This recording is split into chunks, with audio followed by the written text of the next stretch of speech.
Magandang araw po sa ating mga kababayan. Narito po ang ating latest update ukol sa magiging lagay ng ating panahon ngayong araw July 5, Saturday at sa mga susunod na araw. Alamin natin ang status ng minomonitor natin si Bagyong Bising at may mga naging pagbabago sa lakas at direksyon nito. Para naman lagi kang una at handa kabayan sa lagay ng ating panahon, i-click mo lang ang subscribe button. Kaninang madaling araw, si Bagyong Bising ay lumakas pa at isa na itong tropical storm. Huling namata ng bagyo sa layong 385 kilometers ng west-northwest Calayan, Cagayan at may taglay ito ng lakas ng hangin na umaabot sa 75 kilometers per hour at pagbugsong umaabot sa 85 kilometers per hour at kumikilos ito patimog kanluran sa bilis na 15 kilometers per hour. Ngunit wag po kayong mag-alala kabayan dahil lumabas na po ito ng ating Philippine Area of Responsibility. However, kahit nasa labas na ito ng ating PAR ay patuloy pa rin nakakaapekto ang throw nito si Tropical Storm Bising lalo na dito sa bahagi ng extreme northern Luzon.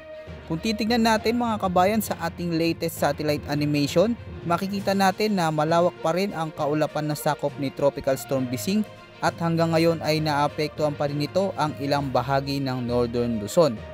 Dahil sa throw o extension ng bagyo, asanang maulap na kalangitan na may kasamang kalat-kalat na pag-ulan, pagkulog at pagkidlat sa mga lalawigan ng Ilocos Norte, Babuyan Islands, ilang bahagi ng Cordillera Administrative Region at sa may Batanes. Dahil dito, posible ang pagkakaroon ng mga banta ng biglaang pagbaha at landslide. Pinag-iingat natin ang mga kababayan natin na nasa mga mabababang lugar at sa mga bulubunduking bahagi lalo na kung may mga malalakas hanggang sa matitinding buhos ng ulan. Samantala sa Metro Manila at mga kalapit na lalawigan gaya ng Tarlac, Pampanga, Zambales, Bulacan, Bataan, Cavite, Batangas at maging sa Occidental Mindoro, asahan po natin sa mga nabanggit natin mga lugar ang paminsan-minsang mga pag-ulan lalo na sa buong hapon dulot ng lumalakas na habagat o southwest monsoon. Ganon din sa nalalabing bahagi ng Ilocos Region at sa buong Cordillera Administrative Region, asahan ang pagkakaroon ng cloudy skies na may chance ng moderate to sometimes heavy rain showers.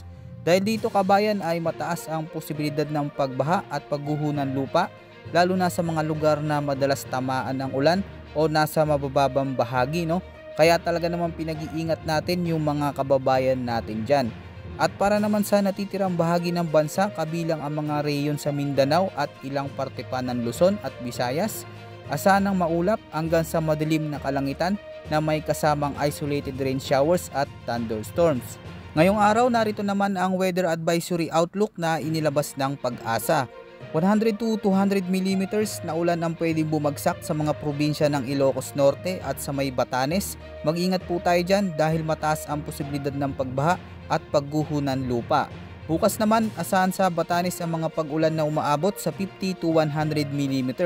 At pagsapit naman ng July 7, posible pa rin ang 50 to 100 mm na buhos ng ulan sa Ilocos Norte at Ilocos Sur.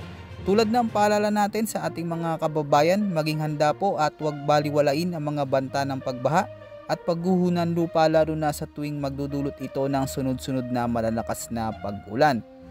Ngayon update naman tayo sa galaw ng bagyo. Base sa ating latest weather animation, inaasahang kikilos pahilaga ang bagyo at maaaring tumama ito sa Taiwan. Yan din ang ipinapakita sa forecast ng Pag-asa, pero take note mga kabayan, may posibilidad itong magbago o lumihis ng direksyon. Sa ngayon nasa labas ito ng Philippine Area of Responsibility pero babalik muli pagdating ng Linggo at kikilos ito pahilagang silangan. At hindi pa dyan nagtatapos kabayan dahil by next week posibleng may isa na namang panibagong sama ng panahon ang posibleng mabubuo dyan sa may Western Pacific Ocean. Ito ang susunod nating babantayan, yung development nito, kung ito ba ay papasok sa PAR o aakyat lang pahilaga. Pero tandaan natin, marami pa ang pwedeng magbago sa movement ng mga weather system na ito sa mga susunod na araw. Kaya malagang manatiling alerto at updated sa mga weather update natin. Yan po muna ang ating pinakabagong ulat panahon ngayong araw mga kabayan. Manatili po tayong alerto at patuloy po tayo na mag-ingat. Ito po ang inyong ulat panahon ng bansa, maasahan anumang panahon.